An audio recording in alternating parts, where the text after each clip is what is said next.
Friends, ఈరోజు సగ్గుబియ్యం సేమియా ఉంటుంది కదా ఫ్రెండ్స్, అది చేస్తున్నాను. నేతిలో దోరగా ఈ విధంగా వేయించాను. కిస్మిస్ కూడా కొంచెం వేయించానండి నేతిలో. ఇప్పుడైతే వాటర్ బాయిల్ అయ్యాయి. ఈ బాయిల్ అయిన వాటర్లో మనము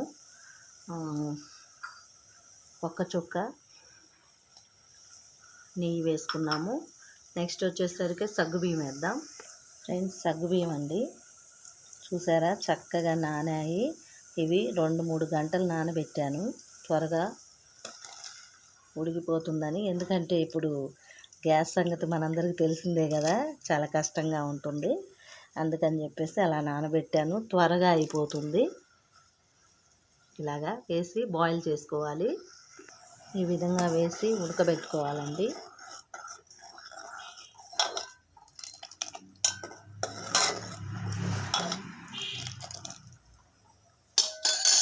మీకు తెలుసా ఫ్రెండ్స్, ఈ సగ్గుబియ్యము ఏ చెట్టు నుంచి వస్తాయో కమెంట్ చేయండి. అంటే ఏ దుంప నుండి వస్తాయనేది కమెంట్ చేయండి తెలిస్తే. పాలు ఆల్రెడీ కాచి పెట్టానండి. ఇవి కాచి చల్లార్చాను అనమాట ఆ పాలు. అలాగే పంచదార, ఇలాచీ కూడా కావాలి. ఫ్రెండ్స్, ఈ సగ్గుబియ్యంతో గంజి చేసి ఆ గంజిని షర్ట్స్కి పెడతారు, చాలా బాగుంటుంది. కాటన్ షర్ట్స్కి పెడితే ఒకసారి మీరు కూడా ట్రై చేయండి ఆ విధంగా. ఇప్పుడు ఇదైతే మనం తాగటానికి ప్రిపేర్ చేస్తున్నాంలే, కానీ అలా చేసినా కానీ చొక్కాలకి గంజి పెడితే చాలా బాగుంటుందన్నమాట. కాటన్ షర్ట్కి, వైట్ షర్ట్స్కి.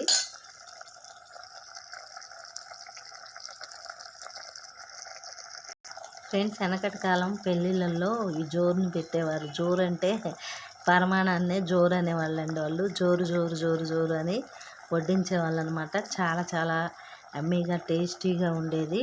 బాగా విస్తరలో వేసేవారు. అది చేత్తో తీసుకొని అలా నాలుక మీద పెట్టుకొని తింటూ ఉంటే అమోఘంగా ఉండేది. మీకు అదేమన్నా ఐడియా ఉంటే కమెంట్ చేయండి.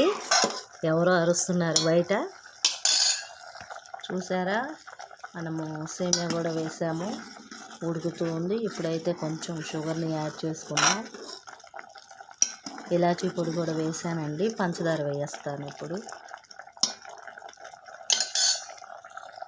మంచి వాసన వస్తుంది, నేతి వాసన. పంచదార వేసుకుంటున్నాం, రుచికి సరిపడినంత వేసుకోవాలి.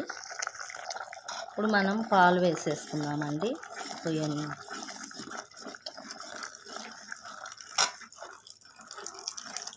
మొత్తం పాలు వేసుకొని బాగా చిక్కగా అయ్యేదాకా ఉంచాలి.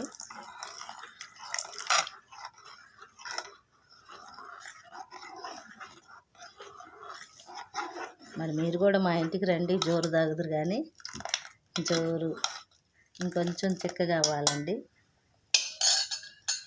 ఇదంతా కొంచెం దగ్గరికి అవ్వాలండి, బాగా బాయిల్ అవ్వాలి.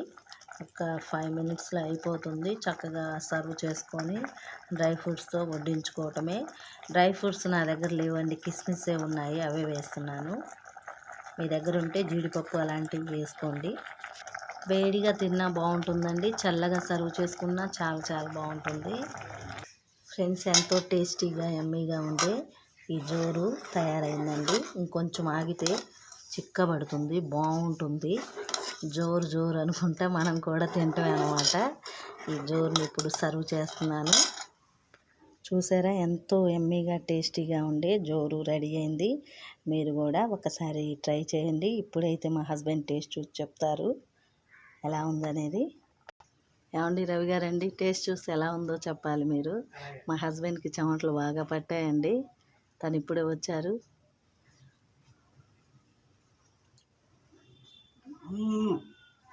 బాగుందా? ఫ్రెండ్స్, ట్రై చేయండి మీరు కూడా. ఎంతో టేస్టీ అండి, యమ్మీగా ఉండే జోరు రెడీ అయిపోయింది. ఇంకా నా దగ్గర ఎక్కువ డ్రై ఫ్రూట్స్ లేవండి.